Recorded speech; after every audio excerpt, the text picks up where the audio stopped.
దేవుని యొక్క మహా ఉన్నతమైన కృపలో వర్ధిల్లుతున్న మీ అందరికీ కూడా ప్రభువైన యేసుక్రీస్తు వారి యొక్క ఉన్నతమైన ప్రశస్తమైన అతి శ్రేష్టమైనటువంటి శుభనామంలో మీ అందరికీ నిండు వందనాలు తెలియపరుస్తున్నానండి.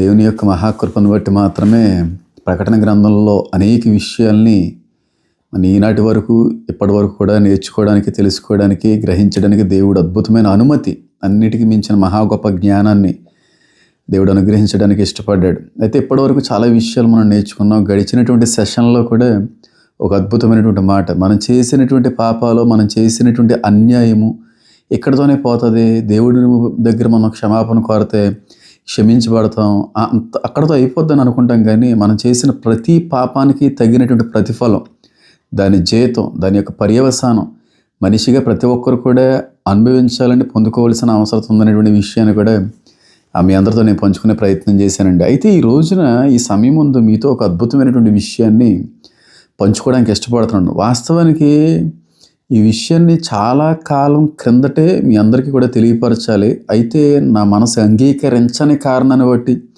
చెప్పడాన్ని బట్టి ఏమన్నా అపార్థం అవుతుందా, లేకపోతే చెప్పుటి వాళ్ళు ఏమన్నా ప్రతికూలతలు ఎదురవుతాయా అనేటువంటి అనేక కారణాలను బట్టి ఈ విషయాన్ని నా మనసులోనే దాచిపెట్టుకున్నాను. కానీ ఈరోజు జరుగుతున్నటువంటి పరిస్థితుల్ని, పరిణామాలని, లోకంలో కనబడుతున్నటువంటి అనేక విషయాలను బట్టి వీలైనంత త్వరగా ఇటువంటి విషయాలు దేవుని మూలంగా నేను తెలుసుకున్న తర్వాత కూడా దాచిపెట్టుట అది దేవునికి కూడా చాలా బాధాకరమైనటువంటి విషయం అయి ఉండొచ్చు అనేటువంటి ఆలోచనతో ఇంకెంత మాత్రాన కూడా దీన్ని దాచిపెట్టాలని కానీ, దీన్ని చెప్పకుండా ఆగిపోవాలని కానీ ఆలోచన నాకు లేదండి. వీలైనంత త్వరగా మీ అందరితో ఈ విషయాన్ని పంచుకునే ప్రయత్నం చేస్తాను. అంతకంటే కూడా ముందుగా చాలామంది బైబిల్ గ్రంథంలో ఉన్నటువంటి వాక్యాన్ని వారికి అనుగుణంగా, వారికి ఇష్టమయ్యేటువంటి విధంగా, వాళ్ళకి నచ్చిన విధంగా తీసుకుంటూ ఉంటారు. కానీ ఎప్పుడు కూడా దైవికమైనటువంటి వాక్యాన్ని మనకు నచ్చినట్టుగా అర్థం చేసుకోకూడదండి. దానికి నచ్చినట్టుగా, వాక్యానికి నచ్చినట్టుగా మనం మారేటువంటి ప్రయత్నం చేయాలి. అంతేకాని చాలామంది అనుకుంటూ ఉంటారు, వాక్యం చదువుతున్నప్పుడు ఇదే కరెక్టో, ఈ వాక్యం చదువుతున్నప్పుడు నాకు అర్థమైంది ఇదే నిజమని అనుకుంటారు. కానీ ఎప్పుడు కూడా వాక్యాన్ని మనకు నచ్చిన విధంగా తీసుకోవద్దు. దానికి నచ్చిన విధంగా మనం మలచబడాలి అనేటువంటి విషయాన్ని మీరు అర్థం చేసుకోవాలి. ఇంతకీ ఈ మాట నేను చెప్పడంలో ఉన్న ఉద్దేశం ఏంటో చెప్పలేదు కదా.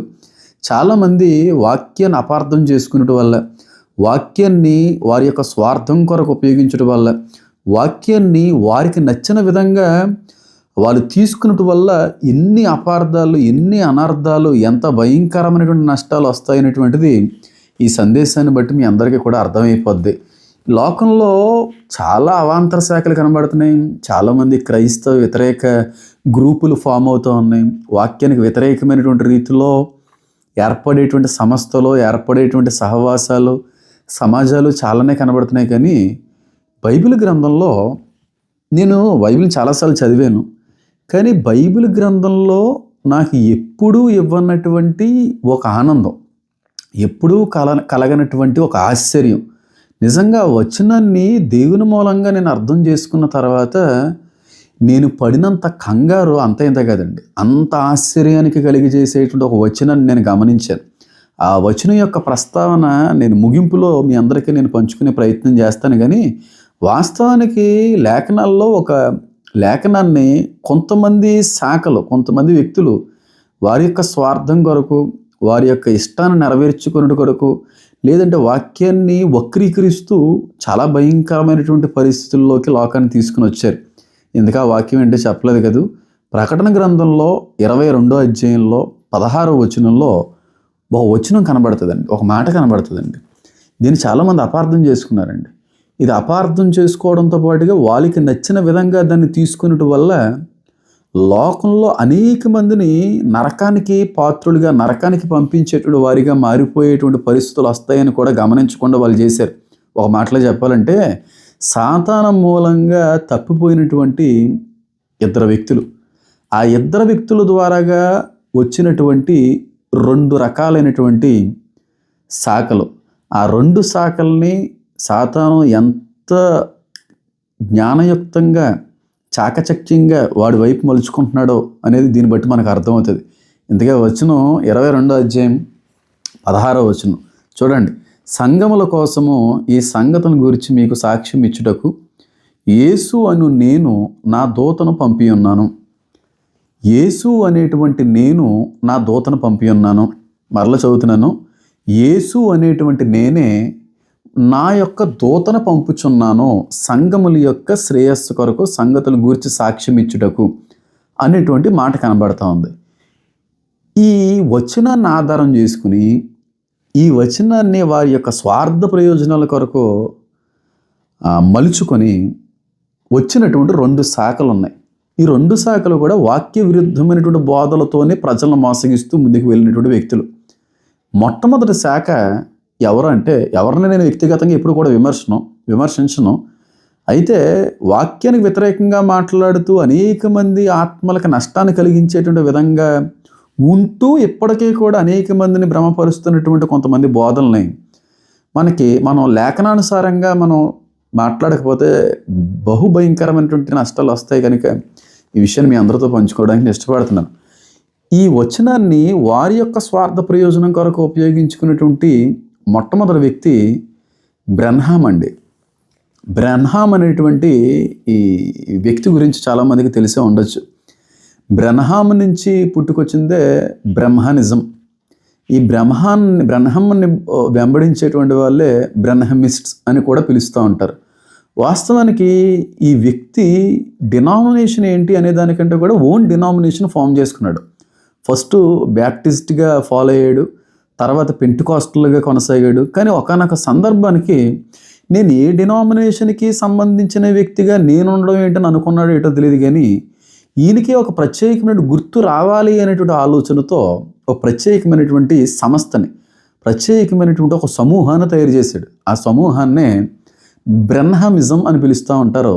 ఆ సేవకుని వెంబడించేటువంటి వాళ్ళే బ్రెన్హమిస్ట్స్ అని కూడా పిలుస్తూ ఉంటారు. ఇప్పటికీ కూడా చాలా విస్తృతంగా వాడబడుతున్నటువంటి ఒక శాఖ బ్రెన్హామ్ అనుసరించేటువంటి శాఖ. మా తాతయ్య గారి దగ్గర ఒక సేవకులు ఉండేవారు. చాలా అద్భుతమైనటువంటి పరిచయం, మంచి తలాంతుల చేత వాడబడేటువంటి వ్యక్తి. ఈ వ్యక్తి కూడా ఒకానొక సందర్భంలో ఈ బ్రెన్హామ్ గారి యొక్క బోధలు విని, ఆయన యొక్క పుస్తకాలు చదివి పూర్తిగా దేవునికి వ్యతిరేకం అయిపోవడంతో పాటుగా యేసుక్రీస్తు ప్రభువారి కంటే కూడా ఈయన గొప్పోడు అనేటువంటి ఒక ఆలోచనలోకి వచ్చేసిన తర్వాత మా తాతయ్య గారు ఈ విషయాన్ని విన్న తర్వాత చాలా బాధపడ్డారు, చాలా చింతించారు, చాలా ప్రార్థించారు. కానీ ఎప్పటికీ కూడా వ్యక్తి ఆయన యొక్క సిద్ధాంతాలకే లోబడి ముందుకు వెళ్ళిపోతూ ఉన్నారు. చాలామందికి ఈ విషయం తెలిసే ఉండొచ్చు. బ్రెన్హామ్ అనేటువంటి ఈ ఇవాంజలిస్ట్, ఈ సేవకులు అనేవారంట, నేనే యేసుక్రీస్తు ప్రభువు వారి ద్వారాగా పంపించబడినటువంటి ఆఖరి దూతనే, నేనే ఆ దూతనే, నేనే పంపించబడ్డాను, దేవుని మూలంగా మీకు అనుగ్రహించబడినటువంటి వ్యక్తిని నేనే. ఈ ప్రకటన గ్రంథం 22వ అధ్యాయం 16వ వచనంలో ప్రస్తావించబడినటువంటి ఆ దూత ఎవరో కాదు, ఆ పాస్టర్ గారు ఎవరో కాదు, నేనే అని చెప్పి ఒక ప్రత్యేకమైన సంఘాన్ని ఫామ్ చేసే ప్రయత్నం చేశారు. బహుశా 1909 నుంచి 1900 19th సెంచరీలో ఈయన యొక్క పుట్టుక జరిగింది. ఈయన ఎందుకు ఈ 22వ అధ్యాయం 16వ వచనంలో ఉన్నటువంటి దూత ఈయన కాదు అని నిరూపించడానికి కొన్ని ఆధారాలు చూపిస్తాను. కానీ వాస్తవానికి ఆఖరిలో ఇంతగా దూత ఎవరో కూడా మీకు చెప్పే ప్రయత్నం చేస్తాను. ఎందుకు బ్రెన్హాము ఈ విషయంలో తప్పుడు బోధకుడిగా, ఈ విషయాన్ని వక్రీకరిస్తున్నటువంటి సేవకుడిగా మనం నమ్మాలి, మనం తెలుసుకోవాలి అని అంటే మొట్టమొదటి ఆధారం ఏంటంటే, యేసుక్రీస్తు ప్రభువారు అన్నటువంటి మాట ఏంటంటే, నేను నా దూతని పంపి ఉన్నాను అని అన్నాడు తప్ప పంపుచున్నాను అనేటువంటి మాట రాయబడలేదు. వాస్తవానికి ప్రకటన గ్రంథం అనేటువంటిది మొదటి శతాబ్దానికి సంబంధించింది. అంటే మొదటి 100 సంవత్సరాల్లో రాయబడినటువంటి మాట. అంటే యేసుక్రీస్తు ప్రభువారు మన మధ్యకు వచ్చి సంచరించి మరణించి తిరిగి పునరుద్ధానుడై ఆరోహణం అయిపోయిన తర్వాత ఈ పుస్తకం రాసేటువంటి ఆ సందర్భానికి కానీ, పుస్తకం ముగించేటువంటి సమయానికి కానీ యోహాను గారితో మాట్లాడుతున్న మాట ఏంటంటే, నేను నా దూతను పంపి ఉన్నాను అనేటువంటి మాట ఉపయోగించారు. అయితే బ్రెన్హామ్ గారు మొదటి శతాబ్దానికి చెందినవారు కాదు, ఆ శతాబ్దంలో పుట్టినవారు కాదు. ఆయన 19th సెంచరీలో పుట్టినాడు. కాబట్టి ఈ ఫస్ట్ విషయంలోనే బ్రెన్హామ్ అనేటువంటి వ్యక్తి ఒక అబద్ధ బోధకుడని, బ్రెన్హామ్ సిద్ధాంతాలని, వారి యొక్క నమ్మకాలను అనుసరించేటువంటి వాళ్ళందరూ కూడా భయంకరమైనటువంటి నష్టానికి పాత్రలు అవుతారనేటువంటి విషయం దీన్ని బట్టి మనకు అర్థమవుతుంది. ఎందుకంటే నా దూతను పంపుచున్నాను అని అనలేదు, కానీ పంపి ఉన్నాను అంటే ఆల్రెడీ ఈ ప్రకటన గ్రంథాన్ని రాసేటువంటి సమయానికి దేవుడు తన దూతను పంపించాడు అనేటువంటి విషయాన్ని మీరు అర్థం చేసుకోవాలి. రెండవదిగా బ్రెన్హామ్ గారు ఎందుకు వాక్య విరుద్ధమైనటువంటి బోధకుడిగా కనబడుతున్నాడు, ఎందుకు లేఖనానికి వక్రీకరమైనటువంటి రీతిలో ఆయన ముందుకు వెళ్ళేటువంటి ప్రయత్నం చేస్తాడు అనే దానికి రెండో విషయం ఏంటంటే, బ్రెన్హామ్ గారు ట్రినిటీని నమ్మరండి, త్రిత్వ సిద్ధాంతాన్ని నమ్మడైన. అసలు త్రిత్వ సిద్ధాంతం అనేటువంటి లేకపోతే క్రైస్తవ్యం లేదు. త్రిత్వాన్ని నమ్మనోడు క్రైస్తవుడే కాదు. త్రిత్వ సిద్ధాంతం అనేటువంటిది లేకపోయి ఉండుంటే క్రైస్తవ్యం ఈనాటికి కూడా నిలబడేటువంటిది కాదు. త్రిత్వం వాక్యం అంతా కూడా పనిచేస్తుంది. ఆది నుండి అంతం వరకు ఈ ముగ్గురు పనిచేస్తున్నారు, తండ్రి కుమార పరిశుద్ధాత్ముడు. ఈ ముగ్గురు లేనిదే సృష్టి లేదు, ఈ ముగ్గురు లేనిదే మనిషే లేడు, ఈ ముగ్గురు లేనిదే బైబిలే లేదు, ఈ ముగ్గురే లేనిదే అసలు రక్షణే లేదు, ఈ ముగ్గురు లేనిదే వాక్యమే లేదు. కాబట్టి ఈ బ్రెన్హామ్ అనేటువంటి వ్యక్తి అంటాడో త్రిత్వాన్ని ఆయనకి వ్యతిరేకంగా మాట్లాడుతూ ఉంటాడు. కానీ యేసుక్రీస్తు ప్రభువారు అన్న మాట ఏంటి తెలుసా? వాస్తవానికి యేసుక్రీస్తు ప్రభువారి యొక్క రక్తం చిందించబడింది అక్కడ. కానీ ఆయన అన్న మాట ఏంటంటే, మీరు తండ్రి కుమార పరిశుద్ధాత్ముని నామంలో బాప్తీసం పొందండి అని అన్నాడు తప్ప నా నామములో మీరు బాప్తీసం పొందండి అని అనలేదు. ఎందుకంటే నా బట్టే పాప విమోచన, నా రక్తమే చిందింది కనుక నా నామమును బట్టి మీరు బాప్తీసం తీసుకుంటే సరిపోద్దని అనలేదు. కానీ తండ్రి కుమార పరిశుద్ధాత్మ త్రిత్వ నామందు మీరు బాప్తీసం పొందాలి అనేటువంటి మాట రాయబడింది. అంటే త్రిత్వ రక్షణ లేనిదే, త్రిత్వాన్ని బట్టి రక్షణ లేదు, ఈ ముగ్గురు నామందే రక్షణ అనేటువంటిది అనుగ్రహించబడుతుంది. ఈ ముగ్గురు నామందు రక్షణ పొందిన వ్యక్తి రక్షించబడలేనట్టు దాని అర్థం. కాబట్టి ఈ రెండో విషయంలో కూడా ఆయన ఖచ్చితంగా తప్పకుండా ఫెయిల్ అయిపోయారు. మూడో విషయం ఏంటంటే, ఆయన యొక్క బోధల్లో బహుభయంకరమైనటువంటి చాలా విచారకరమైనటువంటి విషయం ఏంటంటే,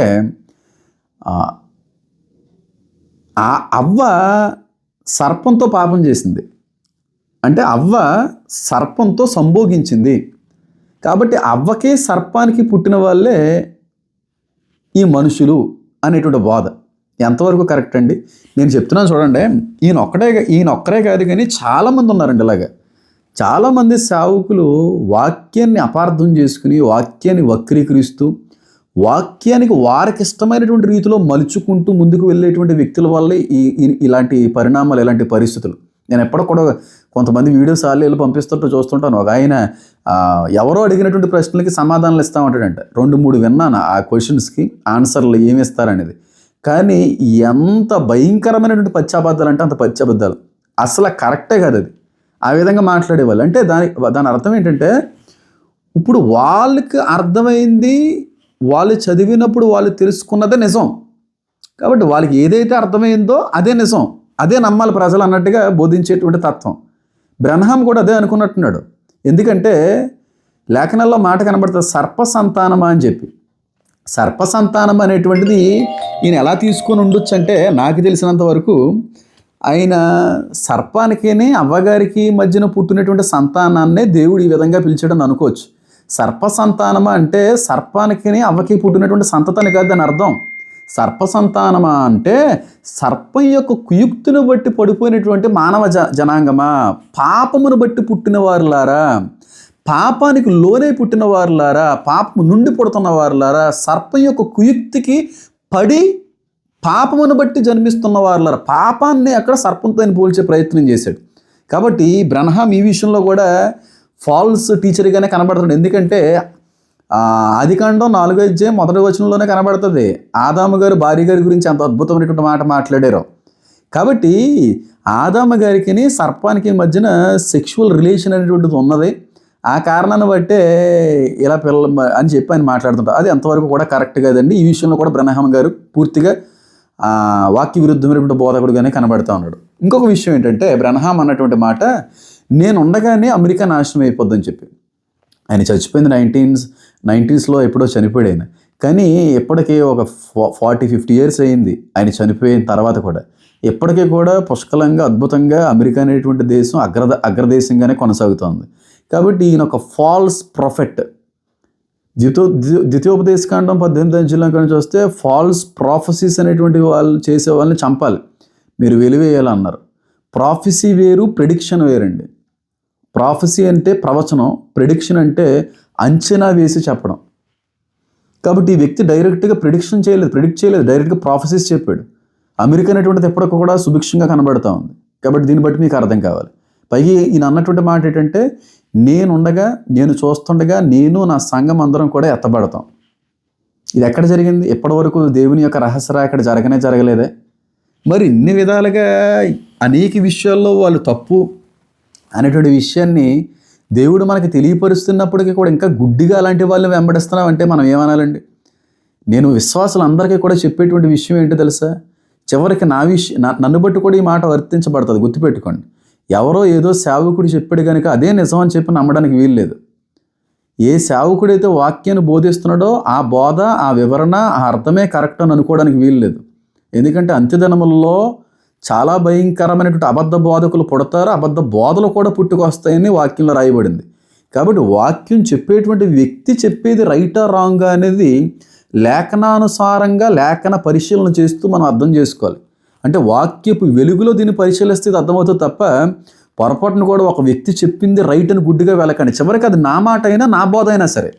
2000 సంవత్సరాల క్రితమే బెరయ సంఘం చెప్తున్నటువంటి వాక్యం లేఖనానుసారమైందా కాదని చెప్పి పరిశీలించేవారంట. 2000 సంవత్సరాల క్రితమే ఆ విధమైనటువంటి అనుభవం ఉంటే 2000 సంవత్సరాల తర్వాత అంత్య దినాల్లో, చివరి దినాల్లో ఇంకెంత భయంకరమైన బోధలు వస్తాయి, ఈ రోజుల్లో మరింత జాగ్రత్తగా ఉండాలి అనేటువంటి ఆలోచన ఎరిగినటువంటి మీరు అందరూ కూడా జాగ్రత్తగా ఉండవలసినటువంటి అవసరం ఉందని నేను చెప్తున్నాను. అలాగే ప్రకటన గ్రంథంలో 7వ దూత కూడా నేనే అంటాడు ఆయన. అంతకే దేవుణ్ణే నేను అనలేదు. ఆ విషయాన్ని బట్టి సంతోషిస్తున్నాను.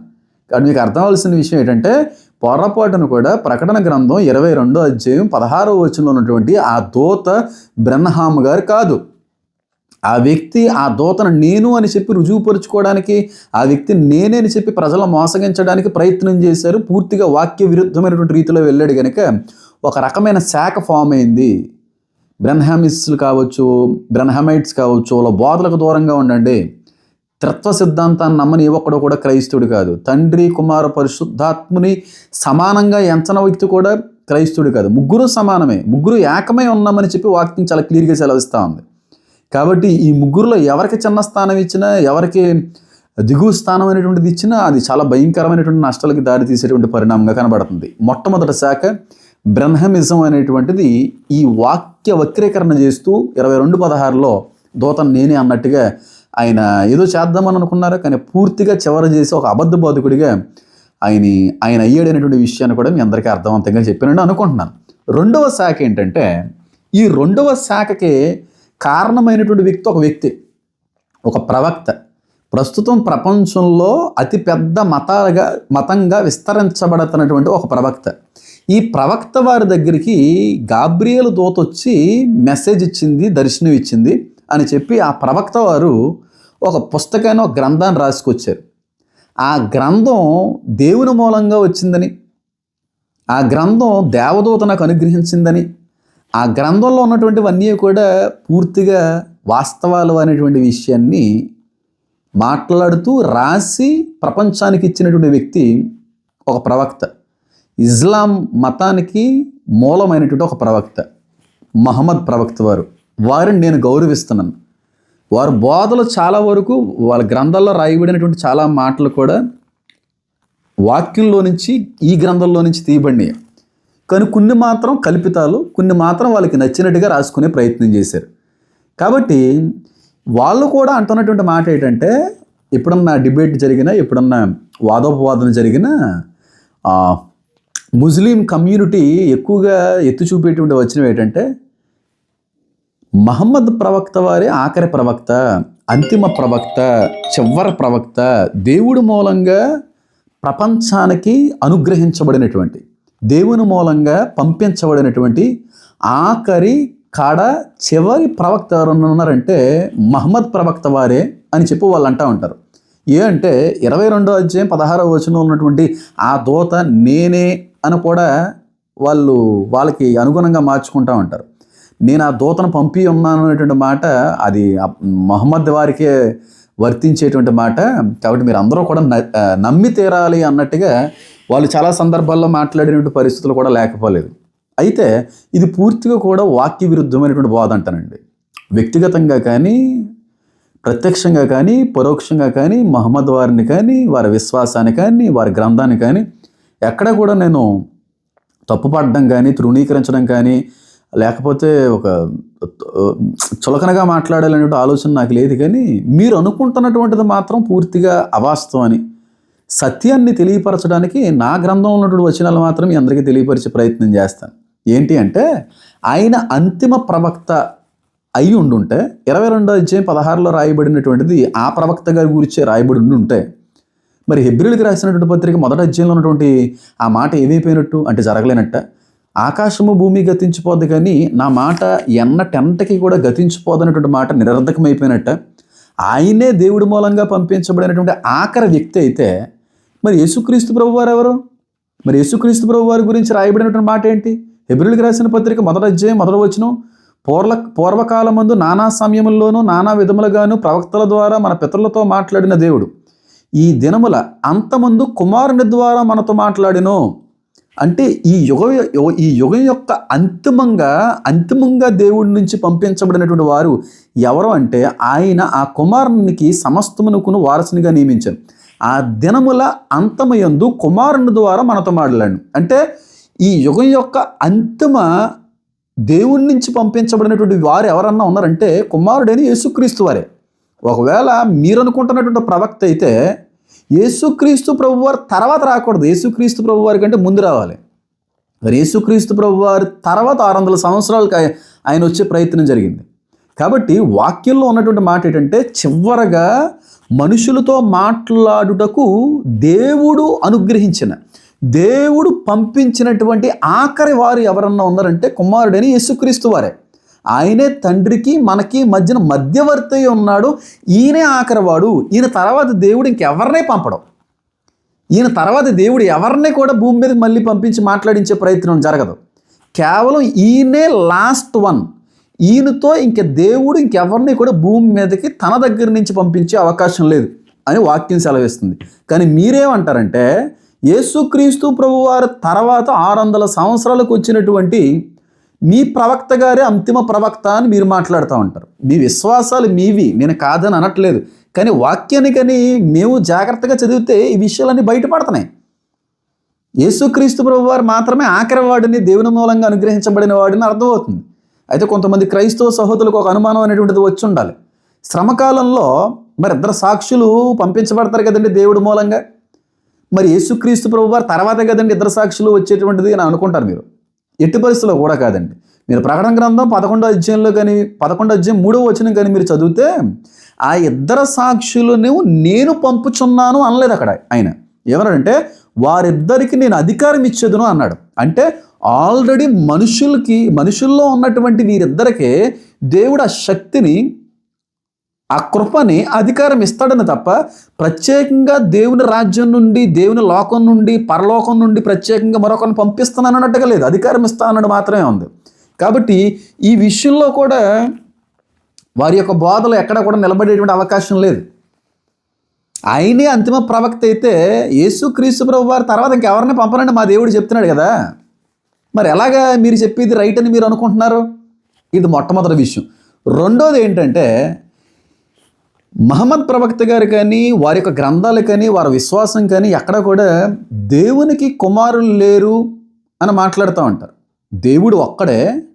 ఆ దేవుడికి మళ్ళీ కుమారులు ఉండడం ఏంటి? భార్య ఎక్కడి నుంచి వచ్చింది? దేవుడు ఒక్కడే ఉండాలి తప్ప కుమారుడు అనేటువంటి వాళ్ళు లేడు అన్నట్టుగా వాళ్ళు మాట్లాడుతూ ఉంటారు. అంటే ఇంకో మాటలో చెప్పాలంటే త్రిత్వ సిద్ధాంతానికి వాళ్ళు వ్యతిరేకులు. తండ్రి, కుమార, పరిశుద్ధాత్మను అంగీకరించే వారు కాదు వారు. అయితే మరి అదే నిజమైతే, అంటే దేవుడు కుమారుడు అంటే భార్య ఎక్కడి నుంచి వచ్చిందనగా మాట్లాడరు. అంటే వాళ్ళు మాత్రం అక్కడ అంతమంది కన్యలు ఉండొచ్చు. అంటే పరిశుద్ధ లోకంలో సంభోగం ఉంటుందా? పరిశుద్ధ లోకంలో సంపర్కాలు ఉంటాయా? పరిశుద్ధ లోకంలో ఇలాంటి వ్యవహారాలు కూడా జరిగిస్తాయా? అంటే మీరు చెప్పిన మీరు నమ్మారంటే దానికి అర్థం ఉంటుంది.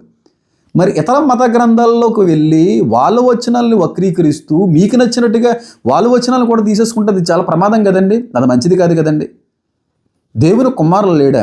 మరి వాక్యం సెలవిస్తూ ఉంది కదా, నేడు నేను నిన్ను కని ఉన్నానని. కని ఉన్నానంటే ఇప్పుడు దేవుడికన్నా గర్భం ఉందన్నా దాని అర్థం ఏమన్నా? దేవుడు ఏమన్నా ఫిమేల్ అనా దాని అర్థం ఏమన్నా? దాని అర్థం అది కాదు కదా. తన ఆత్మ నుంచి ప్రత్యేకించబడినటువంటి వాడు, తన ఆత్మ నుంచి ప్రత్యేకించబడిన వాడు. తత్వం గురించి ఆల్రెడీ వీడియో కూడా చేయడం జరిగింది. సపరేట్ చేయబడిన వాడు, అంతేగాని ఉద్భవించిన వాడు అనేటువంటి మాట కూడా ఉపయోగించకూడదు. ఎందుకంటే ఆయనకి ప్రారంభం ఉందని అంటారు, దేవుడికి ప్రారంభం లేదు, ఎండింగ్ లేదు. కాబట్టి ఆయన ఆత్మ నుంచి ప్రత్యేకించబడినటువంటి వాడు తండ్రి, కుమార, పరిశుద్ధాత్మలు ఒకే ఆత్మ నుంచి వచ్చిన వాళ్ళు. అది నేడు నేను నిన్ను కని ఉన్నానటువంటి మాట. ఈ త్రిత్వం అనేటువంటి ఆ వాక్యోపదేశంలో చాలా అద్భుతమైనటువంటి రీతిలో మీ అందరికీ కూడా డెమాన్స్ట్రేషన్ చేస్తూ మీ అందరికీ చెప్పే ప్రయత్నం చేశాను. కాబట్టి వీళ్ళు త్రిత్వాన్ని నమ్మరు, ఎక్కడ కూడా త్రిత్వాన్ని నమ్మరు, తండ్రి, కుమార, పరిశుద్ధాత్మ నమ్మరు.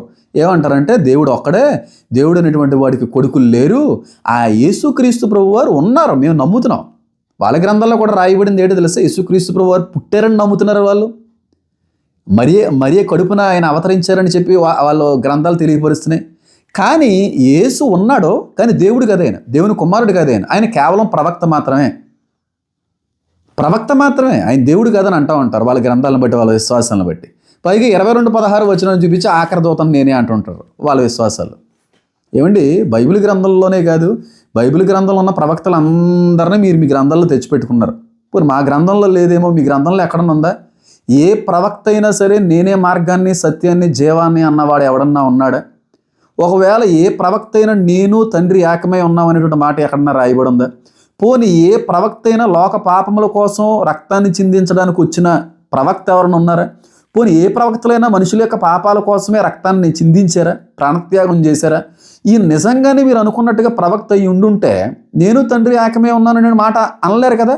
ఆయన నిజంగా ప్రవక్త అయ్యి ఉండుంటుంటే నన్ను చూస్తే తండ్రిని చూసినట్టే అనే మాట ఆయన అండ కదా. నిజంగా యేసుక్రీస్తు ప్రభు వారు ప్రవక్త అయ్యి ఉండుంటే ఏ ప్రవక్త చేయనటువంటి అద్భుతమైన ఆ రక్షణ కార్యాన్ని ఎలా జరిగిస్తాడు ఆయన? ఎలా జరిగిస్తారు చెప్పండి? ఎట్టి పరిస్థితుల్లో కూడా జరిగించడు. కాబట్టి దీన్ని బట్టి మీకు అర్థం అవ్వాల్సింది ఏంటంటే వీళ్ళు పూర్తిగా వాక్య విరోధులు, దైవానికి వ్యతిరేకమైనటువంటి ఆలోచన విధానంతో వెళుతున్నటువంటి వారు అనేటువంటి విషయం దీన్ని బట్టి మీ అందరికీ కూడా చాలా అద్భుతమైన రీతిలో అర్థమవుతుంది. మూడో విషయం ఏంటంటే మహమ్మద్ ప్రవక్త గారి ద్వారా రాయబడిన గ్రంథం ఎందుకు మన వాక్యంతో ఏ విధంగా కూడా సరిపోదు, ఎందుకు నిలబడలేకపోతుందనంటే వారి విశ్వాసం ఏంటంటే యేసుక్రీస్తు ప్రభు వారు మనిషి, ఆయన ఒక ప్రవక్త, ఆయన సిలువ వేయబడ్డారు కరెక్టే, కానీ ఆయన చచ్చిపోలేదు. ఎందుకంటే దేవుడు ఆ ప్రవక్తని చచ్చిపోకుండా కాపాడారు అంటూ ఉంటారు. దేవుడు అంట ఆ వ్యక్తి యేసుక్రీస్తు ప్రభు వారు చచ్చిపోకుండా సిలువ మీదనే ఆయన ఆరోహణమై తీసుకుని వెళ్ళిపోయారని చెప్పి కొంతమంది అంటారు. ఒకవేళ అదే నిజం అయితే 1 కొరింథీయులకు రాసినటువంటి పత్రిక 15వ అధ్యాయం 3వ వచనాన్ని చూస్తే, నాకు ఇయ్యబడిన ఉపదేశమును మొదట మీకు అప్పగింతిని, అదేమనగా లేఖనముల ప్రకారము క్రీస్తు మన పాపముల నిమిత్తమై మృతి పొందెను, సమాధి చేయబడెను. యేసుక్రీస్తు ప్రభు వారు సమాధి చేయబడ్డారు, మృతి పొందారనేమో మా గ్రంథం తెలియజేస్తుంది. మీరేమో మీకు నచ్చినట్టుగా మీరు రాసుకొని మీకు నచ్చినట్టుగా మీరు బోధిస్తున్నారు. ఇప్పుడు మా ప్రామాణికమైనటువంటి గ్రంథం ఇది, మీ గ్రంథం కాదు. మీరు అలా వక్రీకరించి మాట్లాడి ఎంతమందిని దారి తెప్పించాలంటే తప్పించుకోండి, మేమేం కాదనట్లేదు, మీ ఇష్టం అది. కానీ మా గ్రంథాల్లో ఉన్నటువంటి వాక్యాల్ని సైతం మీకు నచ్చినట్టుగా మీరు మార్చుకుందాం అనుకుంటే మాత్రం ప్రశ్నించడానికి నాలాంటి వాళ్ళు చాలామంది పుట్టుకొస్తారు. జాగ్రత్త. యేసుక్రీస్తు ప్రభు వారు అంట సిలువ మీద నుంచి దేవుడు తప్పించేశాడంట చచ్చిపోకుండా. మరి వాక్యం ఏమని సెలవిస్తుంది? రక్త ప్రోక్షణ లేకుండా పాపక్షమాపణ లేదంటుంది. యేసుక్రీస్తు ప్రభు వారు మృతి పొందారని ఉంది, సమాధి చేయబడ్డారని ఉంది. ఎలాగా ఈ విషయంలో మీరు మాట్లాడగలరు? అదే కొరింథీయులకు రాసిన పత్రిక 15వ అధ్యాయం 17వ వచనంలో క్రీస్తు లేపబడని ఎడల మీ విశ్వాసం వ్యర్థమే. చచ్చిపోకుండా పునరుద్ధానం అనేది ఉంటుందా? లేపబడకపోతే అసలు విశ్వాసమే, క్రీస్తు యందు విశ్వాసమే వ్యర్థం అంట. అంటే లేపబడ్డానే కదా. ఎప్పుడు లేపబడతాడో? సమాధి చేయబడినప్పుడే కదా. ఎప్పుడు సమాధి చేయబడతాడో? ఆ వ్యక్తి మరణించినప్పుడే కదా. మరి ఈ విషయాన్ని మీకు ఎందుకు అర్థం కావట్లేదు? ఒకసారి ఆలోచన చేయండి. ఒక్కసారి మీరు ఆలోచన చేయండి. నేను ఏ మతాన్ని ఉద్దేశించి మాట్లాడట్లేదు, కానీ ఎవరో ఏదో చెప్పారు, ఎవరో ఏదో అన్నారో కాబట్టి ఆ విధంగా మనం వెళ్ళిపోదాం అనుకుంటే కాదండి. సత్యాన్ని గమనించాలి, సత్యాన్ని గ్రహించాలి. నిజాలు బయటపడడానికి తీవ్రమైనటువంటి ప్రయత్నాలు చేయకుండా రక్షణ దొరకదు. దేవుని రాజ్యంలో చోటు అనేటువంటిది కూడా ఎంత మాత్రమో కూడా దొరికేటువంటి అవకాశము లేదని అంటాను. అలాగే వీళ్ళ గ్రంథాన్ని బట్టి మాట్లాడుతున్నటువంటి మరొక మాట ఏంటంటే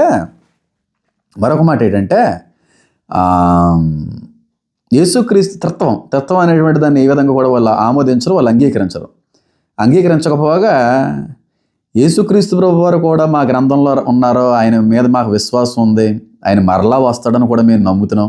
కానీ ఆయన దేవుని చేసేకండ్రా అన్నట్టుగా వాళ్ళు మాట్లాడుతూ ఉంటారు. ఈయన దేవుడు అని చెప్పి క్లియర్గా మా గ్రంథాల్లో రాయబడితే మీరెవరంటే మాకు చెప్పడానికి? అందుకే మీరు అర్థం చేసుకోవాల్సిన విషయం ఏంటో తెలుసా? ఈ ఒక్క వచనాన్ని బట్టి 2 రకాలైనటువంటి క్రీస్తు విరోధ శాఖలైనటువంటివి పుట్టుకొచ్చాయి. ఒకడు బ్రెన్హామ్ గారు, మరొక రకమైనటువంటి వారు. కాబట్టి ఎలా తెలుస్తుందండి ఎవరు నిజం ఏది నిజం అన్నట్టుగా ఒకవేళ మీరు తెలుసుకోవాలన్న ప్రయత్నం చేస్తే యేసుక్రీస్తు ప్రభువారు అన్నటువంటి మాట ఏంటంటే మత్తయి సువార్తలో చాలా క్లియర్గా 7వ అధ్యాయంలో ఆయన ఒక మాట మాట్లాడతారు. ఏమనంటే వారి యొక్క ఫలములను బట్టి వారు ఎవరి సంబంధికులో మీకు అర్థమవుతుంది. వాళ్ళ ఫలాలను చూస్తుంటే మీకు అర్థమవుతుంది నేను పంపించిన వాళ్ళ కాదా, నా ద్వారాగా వచ్చినటువంటి వాళ్ళ కాదా అనేటువంటిది మీకు అర్థం కావాలి అంటే వారి యొక్క ఫలాలను బట్టి మీకు అర్థమవుద్ది అంటాడు. మత్తయి సువార్త 7వ అధ్యాయంలో కానీ మీరు చూసినట్టయితే చూడండి చాలా ఉంది. అంటే అంత సమయం నా దగ్గర లేదు కనుక నేను మళ్ళీ వేరే మీటింగ్కి వెళ్ళాలి. ఈ రోజున కొంత టెక్నికల్ ప్రాబ్లం వల్ల వీడియోస్ అన్నీ పోవడం జరిగింది. చూడండి ఇక్కడ ఇంకోటి ఏంటంటే చూడండి మత్తయి సువార్త 7వ అధ్యాయం 15వ వచనం. అబద్ధ ప్రవక్తల గురించి జాగ్రత్త పడుడి, వారు గొర్రెల చర్మములు వేసుకుని మీ వద్దకు వత్తురు, కానీ లోపల వారు క్రూర మృగమైన తోడేళ్ళు. వారి ఫలముల వలన మీరు వారిని తెలుసుకుందరు. గొర్రెతోలు కప్పుకున్నటువంటి తోడేలు అనేటువంటి మాటని చాలామంది పాస్టర్లో కొంతమంది పాస్టర్లను ఉద్దేశించి మాట్లాడుతూ ఉంటారు. అసలు గొర్రెతోలు కప్పుకున్నటువంటి తోడేలు అనేటువంటి మాట ఏ సేవకుని ఉద్దేశించి కూడా మాట్లాడకూడదు. ఎందుకంటే అసలు క్రైస్తవ సేవకుని ఉద్దేశించి రాయబడిన మాటే కాదు. క్రైస్తవ సేవకులు వాళ్ళు అబద్ధ స్వస్థతలు చేస్తున్నారా, అబద్ధ ప్రవచనాలు చెప్తున్నారా, లేకపోతే అబద్ధంగా వాళ్ళు బోధిస్తున్నారా అనేది ప్రక్కన పెడితే వాళ్ళందరూ కూడా గొర్రెలే. కానీ గొర్రెతోలు కప్పుకున్నటువంటి తోడేళ్ళు కలిగిన వారు కూడా ఉంటారనేటువంటి మాట సేవకుల్ని అబద్ధ బోధకులను ఉద్దేశించి మాట్లాడకండి. ఇది వేరే శాఖను ఉద్దేశించి మాట్లాడాడు దేవుడు. వేరే శాఖను ఉద్దేశించి మాట్లాడాడు దేవుడు. కాబట్టి మీకు అర్థం కావాలి ఈ విషయం. ఎవరిని ఉద్దేశించి మాట్లాడాడు దేవుడు అని అంటే ఎక్కడ కూడా మన దేవుడు శత్రువుని చంపండి అని ఎక్కడ రాయబడలేదు. శత్రువుని ద్వేషించండి అని కూడా ఎప్పుడూ రాయబడలేదు. అంటే ప్రేమ, క్షమాపణ, ఆశా నిగ్రహం, సమాధానము ఇదంతా కూడా ఆత్మ సంబంధమైనటువంటి ఫలాల్లో కొన్ని ఫలాలు. ఈ ఫలాలు క్రైస్తువుల్లో ఉండాలని చెప్తున్నటువంటి ఏకైక గ్రంథం ఇది. ఇప్పుడు యేసుక్రీస్తు ప్రభు వారిని దేవుడిగా అంగీకరించలేనంత మాత్రాన చంపేమని ఎక్కడ అనలేదే మా దేవుడు. క్షమించమన్నాడు. ఒకవేళ వాళ్ళు విని అంగీకరిస్తే సంతోషం, అంగీకరించకపోతే మీ కాళ్ళకు ఉన్నటువంటి చెప్పులకున్న ధూళిని దులిపి అక్కడి నుంచి మీరు వెళ్ళిపోమన్నారు. పైగా శత్రువులను సైతం మీరు క్షమించి వారి కోసం పైగా ప్రార్థన కూడా చేయాలన్నాడు దేవుడు. కానీ కొన్ని మతాల్లో ఉన్నటువంటి విషయం ఏంటో తెలుసా? వారి దేవుణ్ణి కానీ అంగీకరించకపోతే, వాళ్ళ దేవుణ్ణి కానీ వాళ్ళు స్వీకరించకపోతే వాళ్ళని చంపేయాలి అని ఉంది కొన్ని గ్రంథాల్లో. వాళ్ళని మీకు బానిసలుగా దాసులుగా చేసుకోవాలి అని ఉంది వారి గ్రంథాల్లో.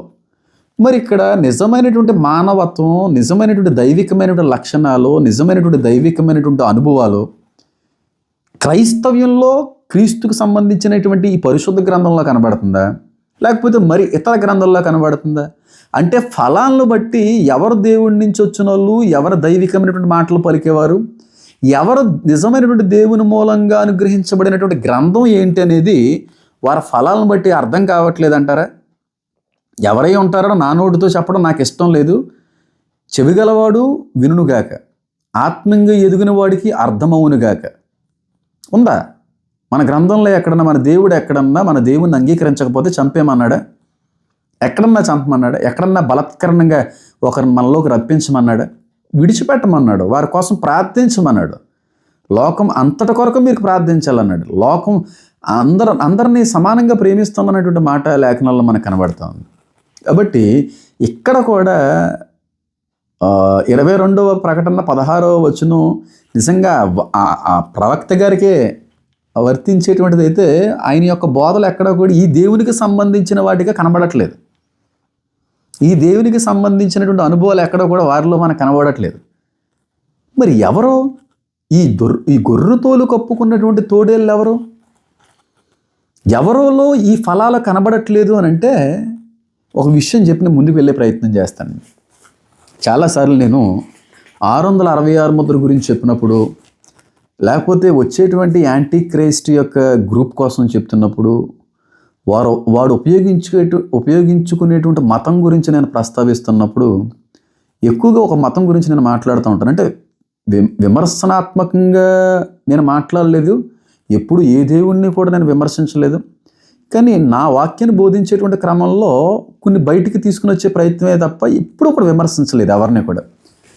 అయితే చాలామంది అంటూ ఉంటారు, యాంటీ క్రైస్ట్ అనేటువంటి వాడు రష్యా నుంచి వస్తాడండి, యాంటీ క్రైస్ట్ అనేటువంటి వాడు చైనా నుంచి వస్తాడండి, యాంటీ క్రైస్ట్ అనేటువంటి వాడు ఇండియా నుంచి వస్తాడండి. ఈ విధంగా చాలామంది చెప్పే ప్రయత్నం కూడా చేసి ఉండొచ్చు. కానీ నేను ఇప్పుడు కూడా అంటూ ఉంటాను, యాంటీ క్రైస్ట్ అనేటువంటి వాడు వేరు, అబద్ధ ప్రవక్త అనేటువంటి వాడు వేరు. కానీ యాంటీ క్రైస్ట్ పూర్తిగా విశ్వసించేటువంటి దేవుడు మాత్రం మన దేవుడు కాదు. మన దేవుడు కాని మతం నుంచి, దేవుడి నుంచి పుట్టుకొచ్చినటువంటి మరొక మతం, ఆ మతం నుంచి వస్తారో అని చెప్పాను. క్రీస్తు విరోధి ఆ మతానికి సంబంధించినోడు, 666 ముద్ర కూడా ఆ మతానికి సంబంధించిందని కూడా చెప్పే ప్రయత్నం చేశాను. చాలామంది దీన్ని తప్పు పట్టడంతో పాటుగా అది కరెక్ట్ కాదు, మీరు అలా మాట్లాడకూడదు అన్నట్టుగా కూడా చెప్పే ప్రయత్నం చేశారు. కానీ మీరు కానీ గమనిస్తే మొదటి యోహాను రాసినటువంటి పత్రిక 2వ అధ్యాయం 22వ వచనాన్ని కానీ మనం చదివినట్టయితే అక్కడ యాంటీ క్రైస్ట్ ఎవరో, యాంటీ క్రైస్ట్ ఎవరిలో నుంచి వస్తాడో అనేటువంటిది మనకు కనబడుతుంది. చూడండి, మొదటి యోహాను పత్రిక 2వ అధ్యాయం 22వ వచనం. యేసు క్రీస్తు కాడని చెప్పువాడు తప్ప ఎవడబద్ధికుడు? తండ్రిని కుమారుని ఒప్పుకొనివాడు, తండ్రిని కుమారుని ఒప్పుకొనని వాడే క్రీస్తు విరోధి. అంటే యాంటీ క్రైస్ట్ ఎవరంటే తండ్రిని కుమారుణ్ణి ఎవరైతే ఒప్పుకోరో, తండ్రి కుమారుడి మీద ఎవరైతే విశ్వాసం ఉంచరో వాడు క్రీస్తు విరోధులు, వాడు క్రీస్తు విరోధి. ఇప్పుడు ఆలోచన చేయండి, క్రిస్టియానిటీ త్రిత్వం మీద ఆధారపడి ఉంది. మరి ఏ మతం దేవునికి కొడుకు లేడు అని మాట్లాడుతూ ఉంటుంది? ఏ మతం దేవుడు ఒక్కడేనా మాట్లాడుతూ ఉంటుంది? ఏ మతం పరిశుద్ధాత్మ లేడు అని మాట్లాడుతూ ఉంటుంది? ఏ మతం త్రిత్వ సిద్ధాంతాన్ని నమ్మనటువంటి మతంగా కనబడతా ఉంది? ఏ మతం యేసుక్రీస్తు ప్రభువారు కేవలం ప్రవక్త మాత్రమే, ఆయన దేవుని కుమారుడు కాదు అని నమ్మి మోసపోయేటువంటి మతం ఎవరిది? ఆలోచించుకోండి. ఇప్పుడు క్రీస్తు విరోధులు ఎక్కడి నుంచి వస్తారు? క్రీస్తు విరోధి ఏ విశ్వాసానికి సంబంధించినడు అంటే ఎవడైతే తండ్రిని కుమారుణ్ణి ఒప్పుకోడో, ఎవరైతే క్రీస్తుని దేవుని కుమారుడిగా అంగీకరించడో, ఎవరైతే దేవుడు ఒక్కడే, దేవునికి కొడుకులు లేరు అని అంటూ ఉంటారో వారి నుంచే క్రీస్తు విరోధి వస్తాడు. వారే క్రీస్తు విరోధి సంబంధులు. ఇప్పుడు చెప్పండి, 22వ అధ్యాయం 16వ వచనంలో ఉన్నటువంటి మాట ఆ ప్రవక్త గారికి వర్తించేటువంటి మాట. ఒకసారి మీరు ఆలోచన చేయండి, ఒక్కసారి బుర్ర పెట్టి ఆలోచన చేయండి, ప్రార్థనతో మొదలుపెట్టి వాక్యాన్ని చదువుట ఒక్కసారి ప్రయత్నం చేయండి. ఎంత అద్భుతమైనటువంటి సత్యాలు దేవుడు మనందరికీ తెలియపరుస్తాడో. యేసుక్రీస్తువే లాస్ట్గా దేవుడి నుంచి పంపించేటువంటి వ్యక్తి. అంటే ఆయన చనిపోయి ఆరోహణమైన 600 సంవత్సరాలకి ఒక వ్యక్తి వచ్చారు. ఆ వ్యక్తి రాసినటువంటి గ్రంథం, ఆ వ్యక్తి నుంచి పుట్టుకొచ్చినటువంటి మరొక మతం. నేను ఎవరిని విమర్శించట్లేదండి, చాలామంది విమర్శించవచ్చు. ఎందుకని అంటారా?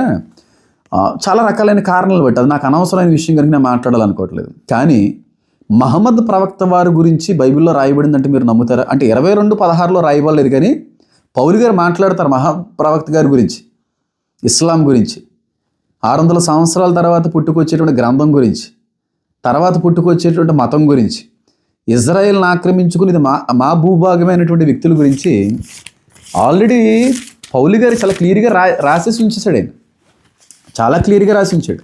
అయితే మనకది అర్థం కానటువంటి కారణాన్ని బట్టి సరిగ్గా చూడక తెలియదు, కానీ మహమ్మద్ ప్రవక్త గారి గురించి బైబిల్లో రాయబడింది. అయితే 22:16లో రాయబడినటువంటిది కాదు అది. చూడండి ఒకసారి, గలతీయులకు రాసినటువంటి పత్రిక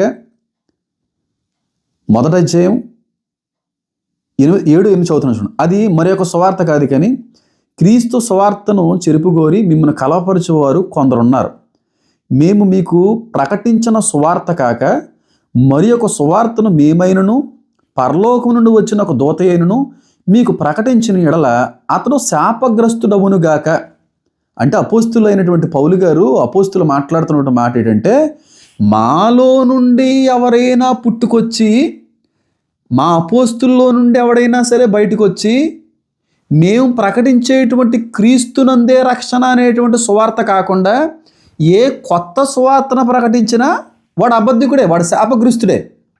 ఇంకో మాట అంటాడు, ఏమో తెలుసా, పరలోకం నుండి ఒక దూత వచ్చి ఇదే నిజమైనటువంటి సువార్త అని మీకు చెప్పినా వాడు శాపగ్రస్తుడు, అది అబద్ధం అని చెప్పి గలతీలకు రాసిన పత్రిక పౌలు గారు రాబోయేటువంటి ప్రవక్త గురించి ముందుగానే చెప్పలేదంటారా? ఎందుకంటే మహమ్మద్ ప్రవక్త వారి దగ్గరికి గాబ్రియేలు దూత వచ్చిందని, ఆయన దర్శనం ఇచ్చాడని, ఆ దర్శనం మేరకే గ్రంథం రాయబడిందని మీ విశ్వాసాలు. కానీ మా బైబిల్ ఏమంటే పరలోకం నుండి ఏ దూతైనా వచ్చి ఈ సువార్త కాకుండా, ఈ సువార్త అనగా తండ్రి కుమార పరిశుద్ధ నామం అందే రక్షణ అనేటువంటి సువార్త కాకుండా, యేసుక్రీస్తు ప్రభు వారు దేవుని యొక్క కుమారుడే కాదు అనేటువంటి సువార్త ఏదన్నా వచ్చినా, అది స్వయంగా దేవాది దేవుని దగ్గర నుంచి వచ్చినటువంటి దేవదూత వచ్చి చెప్పినా అది అబద్ధమే. మీరు అర్థం చేసుకోవాలని వాక్యంలో మా బైబిల్లో రాయబడింది. కాబట్టి ఇప్పుడు ఏది నిజమని మేము నమ్మాలి? యేసుక్రీస్తు ప్రభు వారితో తిరిగి ఆయనతో సంచరించే ఆయన కల్లారా చూసినటువంటి అపోస్తుల యొక్క బోధ నమ్మాలా? లేకపోతే 600 సంవత్సరాల తర్వాత ఎక్కడి నుంచో దేవదూత వచ్చిందని, అసలు క్రీస్తు అంటే ఎవరో కూడా చూడని తెలియనటువంటి వ్యక్తికి ఏదో దర్శనం వచ్చిందని రాయబడినటువంటి గ్రంథాన్ని మేము నమ్మాలా? మరి నిజానికి పౌలు గారు చెప్పింది అదే కదా. వేరొక దూత వస్తుందని ఆయనకి తెలుసు, దర్శనంలో చూసాడేమో మహానుభావుడు. ఆ దూత వచ్చి ఏదన్నా ఈ సువార్త కాని సువార్త ఏదన్నా ప్రకటించినా అది శాపగ్రస్తమైనదని చెప్తున్నాడంటే, ఇప్పుడు మేము ఏది కరెక్టో ఏది ఫాల్స్ అనేది ఇక్కడే మనకు అర్థమైపోతుంది. క్లియర్గా రాయబడిందండి ఇస్లాం కోసం బైబిల్లో. యేసుక్రీస్తు ప్రభు క్లియర్గా మాట్లాడించాడు ఆయన. ఎవరిని కూడా తప్పుగా నేను మాట్లాడట్లేదు. అలాగే ముస్లిమ్స్ని నేను ఎప్పుడూ కూడా వ్యతిరేకమేం కాదు. ఎందుకంటే ముస్లిమ్స్ అనేటువంటి వాళ్ళ మధ్యన పెరిగిన వ్యక్తిని. ముస్లిమ్స్ చేతుల మీదుగా తయారు చేయబడినటువంటి కొన్నిటిని వాడుతూ ఉంటాను నేను. అలాగే ముస్లిమ్స్ నా బంధువుల్లో ఉన్నారు. బక్రీద్ వచ్చినా రంజాన్ వచ్చినా ముస్లిమ్స్ ఇళ్లలో నుంచి నాకు బిర్యానీ వస్తూ ఉంటుంది. మా పెద్దనాన్నగారి యొక్క కుమార్తె ముస్లింని ఇష్టపడి పెళ్లి చేసుకున్నారు. వారింటికి మేము వెళ్తూ ఉంటాం, వారు మా ఇంటికి వస్తూ ఉంటారు. అందరూ కలిసిమెలిసి ముందుకు వెళ్తూ ఉంటాం. ముస్లిమ్స్ అందరూ కూడా ఈ విధంగా ఉంటారంటే నేను ఒప్పుకోనండి. కానీ ఈ మధ్యన ఎక్కువగా వినబడుతున్నటువంటి మాట ఏంటంటే ముస్లింలు అందరూ టెర్రరిస్టులే అని మాట్లాడుతూ ఉంటారు. అది ఎప్పుడు కూడా నేను ఒప్పుకోను, దీన్ని ఎప్పుడు కూడా దాన్ని అంగీకరించను. ఎందుకంటారా, ముస్లింలు అందరూ టెర్రరిస్టులు కాదు, కానీ టెర్రరిస్టులు మాత్రం ఇంచుమించుగా అందరూ ముస్లిమ్స్లే కనబడుతున్నారు. మరి ఎక్కడి నుంచి ఆ ఆలోచన విధానం, ఎక్కడి నుంచి అలాంటి పద్ధతులు వాళ్ళు ముందుకు తీసుకుని వెళ్ళారో నాకైతే తెలియదు. కానీ ముస్లింలు అందరినీ టెర్రరిస్టులు అనకండి. ముస్లింల్లో మంచోళ్ళు ఉన్నారు, చెడ్డలు ఉన్నారు. క్రైస్తవుల్లో మంచోళ్ళు ఉన్నారు, చెడ్డలు ఉన్నారు. అన్ని మతాల్లో మంచోళ్ళు చెడ్డోళ్ళు అనేవాళ్ళు ఉన్నారు. మంచితనం అనేటువంటిది మతానికి సంబంధించింది కాదు. మంచితనం అనేటువంటిది మనిషికి సంబంధించింది, మనసుకు సంబంధించింది. ఇప్పుడు ముస్లిమ్స్ అందరూ టెర్రరిస్టులను ఎలాగంటామండి? ఇప్పుడు మన మధ్యన బోల్డ్ అంతమంది ముస్లిమ్స్ బతుకుతూ ఉన్నారు. వాళ్ళ మధ్యనే మన జీవనశైలి అంతా ముందుకు వెళ్తూ ఉంది. ఎక్కడన్నా ముస్లిమ్స్ ఏమన్నా మన ఇంటి మీదకి వచ్చినా దాడి చేశారా, లేకపోతే ఏమన్నా ఇబ్బందికరమైన పరిస్థితులు తెచ్చిపెట్టారా? అందరూ కాదు, వీళ్ళల్లో రాడికల్ ముస్లిమ్స్ అని ఉంటారు. వారు నేను మతోన్మాదులు అంటాను. మతోన్మాదులు అనేటువంటి పదానికి అర్థం తెలియకుండా కూడా చాలామంది మతోన్మాదులు అనేటువంటి పదాన్ని ఉపయోగిస్తున్నారు. మతోన్మాదులు అనేటువంటి పదానికి నిజమైనటువంటి స్వచ్ఛమైన అర్థం ఏంటో తెలుసా? మతాన్ని బట్టి ఉన్మాదులుగా మారిపోయిన వాళ్ళు. మతం నుంచి పుట్టుకొచ్చినటువంటి ఉన్మాది తత్వం, కేవలం మతం అనేటువంటి కారణాన్ని బట్టి టెర్రరిస్టులుగా మారిపోయినటువంటి వారిని, ఉన్మాది తత్వంగా మారిపోయినటువంటి వ్యక్తుల్ని, మానవత్వం మరిచినటువంటి వ్యక్తులు, కరుడుగట్టినటువంటి నేరస్తులుగా మారిపోయినటువంటి వ్యక్తులకి కారణం ఒకవేళ మతం అయితే, ఆ మతం నుంచి పుట్టుకొచ్చిన వాళ్ళందరూ కూడా మతోన్మాదులు. ఉన్మాదాన్ని పుట్టించేవారు, ఉన్మాదాన్ని రేపువారు, ఉన్మాదాన్ని క్రియేట్ చేసేటువంటి వాళ్ళు. క్రైస్తవ్యంలో అయితే నాకు లేదు. అలాగని చెప్పి క్రైస్తువుల్లో ఎక్కడ తప్పులు చేయలేరు అంటలేదు. చాలామంది ఇప్పుడు చార్లీ కర్క్ అనేటువంటి వ్యక్తిని చంపేశారు భయంకరంగా. ఆ చంపినటువంటి హంతకుడు క్రైస్తవుడే. క్రైస్తువుల్లో కూడా హంతకులు ఉన్నారు, క్రైస్తువుల్లో కూడా దోషకులు ఉన్నారు, క్రైస్తువుల్లో కూడా అబద్ధికులు ఉన్నారు, క్రైస్తువుల్లో కూడా దొంగలు ఉన్నారు. అన్ని మతాల్లోనూ ఉన్నారు. కానీ ఇక్కడ పౌలు గారు మాకు చెప్పారండి, మరొక దూత వచ్చి చెప్పినా ఈ సువార్త కాకుండా ఇంకొక సువార్తను తీసుకుని వచ్చిన దూత, పరలోకం నుంచి వచ్చిన దూతను నేనని చెప్పినా అది శాపగ్రస్తమైనటువంటి మాట, నమ్మొద్దు అన్నారు. ఇప్పుడు మేము దీన్నే నమ్ముతాం. ఇప్పుడు 22:16 బట్టి మీరు అనుకుంటున్నటువంటి ప్రవక్తకు వర్తించేటువంటి మాట కాదే. ఎందుకంటే ఫలాలు ఉన్నాయి. ఫలాలను బట్టి అర్థం అవ్వాలంటే దేవుడిని ఒప్పుకోకపోతే చంపేయడం ఏంటండి? మా దేవుడు ఆ మాట అనలేదు కదా. ఎక్కడ కూడా దాని యొక్క ప్రస్తావన కూడా ఎక్కడ కూడా తీసుకొని రాలేదు కదా. ఈ విషయాన్ని మీరు అందరూ కూడా గమనించవలసిన అవసరం ఉంది. 2 వచనాలు మీ అందరికీ చూపిస్తాను. ప్రస్తావన వారి యొక్క వ్యక్తిగత మాట అయితే నేను మాట్లాడిన, కానీ అర్థమైతే సంతోషం అని మాత్రమే కోరుకుంటున్నాను. మీరు నమ్మండి నమ్మకపోండి, ప్రస్తుతం ప్రపంచంలో కనబడుతున్నటువంటి ఎన్నో రకాలైనటువంటి తీవ్రవాదుల యొక్క సంస్థలు ఇజ్రాయేల్ మీద నిరంతరము కూడా దోషకమైన ద్వేషపూరితమైనటువంటి ఆలోచన విధానంతో వెళ్ళేటువంటి సంస్థలు ప్రపంచంలో ఎక్కడ చూసిన ఈ మధ్యకాలంలో ఆ టెర్రరిస్టుల అటాక్స్ ఎక్కువైపోతున్నాయి. పహల్గామ్లో కావచ్చు, రీసెంట్ ఆస్ట్రేలియాలో కావచ్చు, యుఎస్లో కావచ్చు, ఈజిప్ట్లో కావచ్చు, వాళ్ళందరూ కూడా టెర్రరిస్టులు భయంకరమైన పరిస్థితులు తీసుకుని వస్తున్నారు. ఐసిస్ కావచ్చు, హమాస్ కావచ్చు, హిజ్బుల్లా కావచ్చు, హౌతీస్ కావచ్చు, వీళ్ళందరూ కూడా ఒక మతాన్ని నుంచి వచ్చినటువంటి వారికి కనబడుతున్నారు. కానీ అందరూ ముస్లిమ్స్ అలా ఉంటారు, కొంతమంది అలా ఉంటారు. కానీ వీరు వస్తారని దేవుడు ఎప్పుడో చెప్పాడు. క్రీస్తు విరోధి యొక్క ఆత్మ క్రీస్తు విరోధులు ఎవరో అనేది మీకు రుజువుపరిచాను. తండ్రిని కుమారుని ఎవరైతే నమ్మరో వాళ్ళే క్రీస్తు విరోధి. కానీ యేసుక్రీస్తు ప్రభువు ఒక మాట మాట్లాడాడండి, ఒక అద్భుతమైనటువంటి మాట చూపిస్తాను చూడండి. 1 యోహాను రాసినటువంటి పత్రిక, 1 యోహాను పత్రిక 2వ అధ్యాయం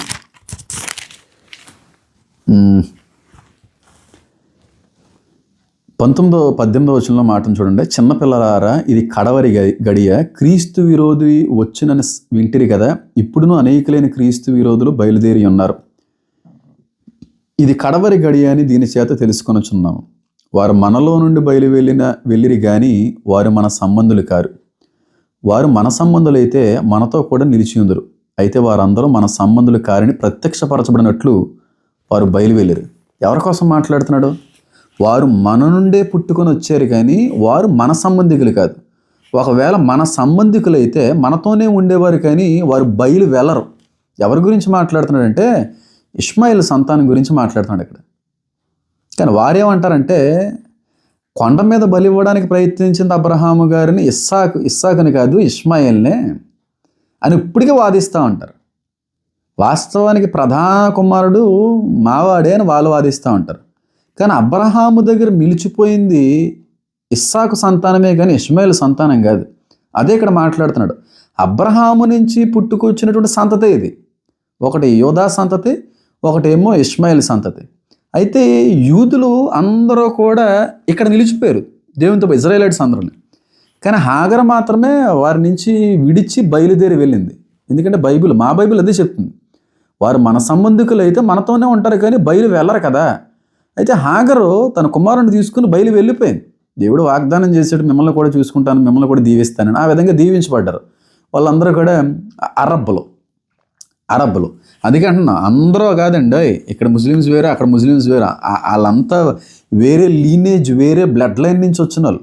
వారి గురించి మాట్లాడుతున్నాడు దేవుడి బైబిల్.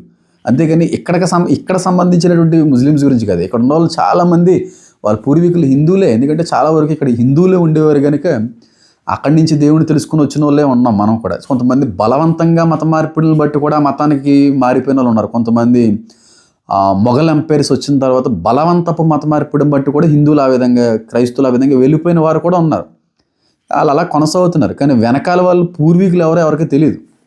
కాబట్టి వీరు మన నుండే పుట్టుకొచ్చారు కానీ మన సంబంధికులు కాదని అంటున్నారంటే అబ్రహాము నుండి పుట్టుకొచ్చిన వాళ్ళే కానీ వాళ్ళు మన దగ్గర లేరు, వాళ్ళు వేరైపోయారు అని అంటా ఉన్నారు.